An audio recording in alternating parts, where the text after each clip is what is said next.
Comparison है वो किसी आतंकवादी संगठन से कर रहे हैं क्योंकि उन्हें इंडिया शब्द से इतनी नफरत हो गई। ये नफरत नहीं है, ये उनकी बौखलाहट है। ये लोग डरे हुए हैं, घबराए हुए हैं कि कहीं ये गठबंधन सफल ना हो जाए।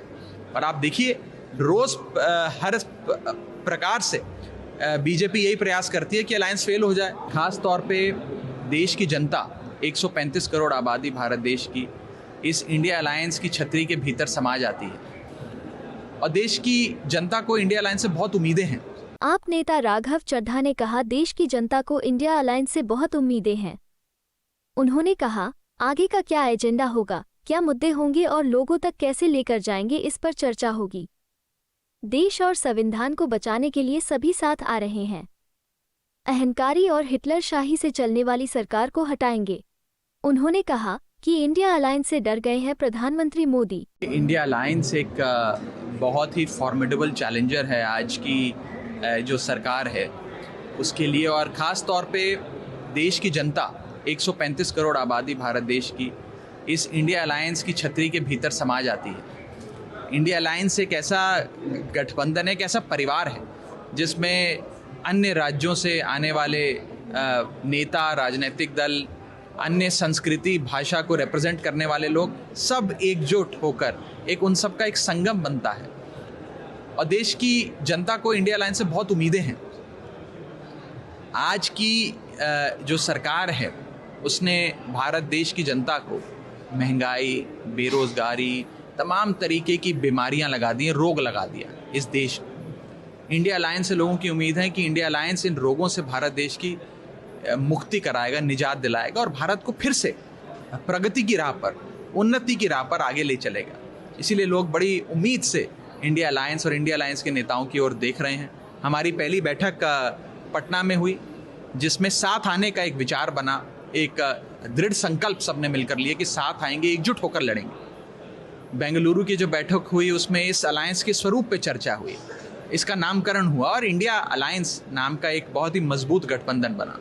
और आज थर्ड फेज की जो बैठक मुंबई में शुरू हो रही है, इसमें आगे का क्या एजेंडा होगा, क्या हमारे मुद्दे होंगे, हम लोगों तक वो मुद्दे कैसे लेकर जाएंगे, आने वाले समय का कैंपेन कैसे चलेगा, उन सारी चीज़ों पे विस्तार से चर्चा अवश्य होगी।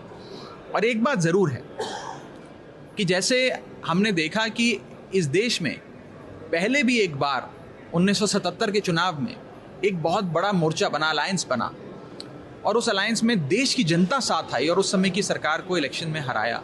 ऐसा ही कुछ आज के दौर में हम देख रहे हैं कि तमाम पॉलिटिकल पार्टियां, लोग देश को बचाने के लिए, लोकतंत्र को बचाने के लिए, संविधान को बचाने के लिए साथ आ रहे हैं और साथ आकर एक अहंकारी हिटलर शाही से चलने वाली सरकार को अवश्य हार मिलेगी और देश की जनता अवश्य जीतेगी।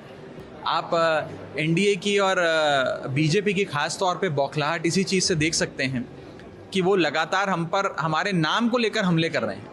और इतने बड़े बड़े लोग, यहाँ तक कि प्राइम मिनिस्टर ऑफ इंडिया, जिन्होंने कॉन्स्टिट्यूशन ऑफ इंडिया के तहत अपना कार्यभार संभाला, इंडियन फ्लैग के नीचे खड़े होकर शपथ ली, प्रेसिडेंट ऑफ इंडिया ने उन्हें शपथ दिलाई, गवर्नमेंट ऑफ इंडिया के वो मुखिया हैं, सरकार में आने के बाद startup India, skill India, make in India, बढ़ेगा इंडिया, खेलो इंडिया, चलेगा इंडिया, न जाने कौन कौन सी स्कीम्स उन्होंने लॉन्च करी, नीतियाँ लॉन्च करी।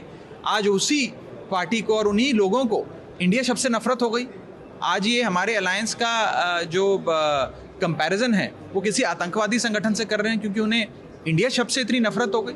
ये नफरत नहीं है, ये उनकी बौखलाहट है। ये लोग डरे हुए हैं, घबराए हुए हैं कि कहीं ये गठबंधन सफल ना हो जाए। और आप देखिए रोज हर प्रकार से बीजेपी यही प्रयास करती है कि अलायंस फेल हो जाए।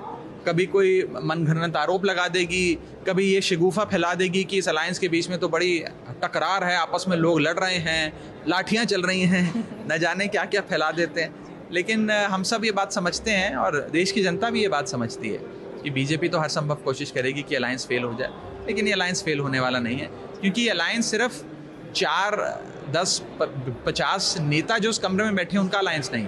ये अलायंस वास्तव में भारत की 135 करोड़ आबादी का अलायंस है। वो आबादी साथ आई है, पूरा देश साथ आया है और उस 135 करोड़ आबादी का एक ही लक्ष्य है कि हमारी आमदनी नहीं बढ़ी, हमारा खर्चा बढ़ता गया, महंगाई बढ़ती रही, हमारे बच्चों को अच्छी नौकरी नहीं मिली, बड़े बुजुर्गों को इलाज नहीं मिल रहा, इन सारी समस्याओं का रोज़मर्रा के जीवन में जिन समस्याओं से इंसान जूझता है उन समस्याओं का हल चाहिए।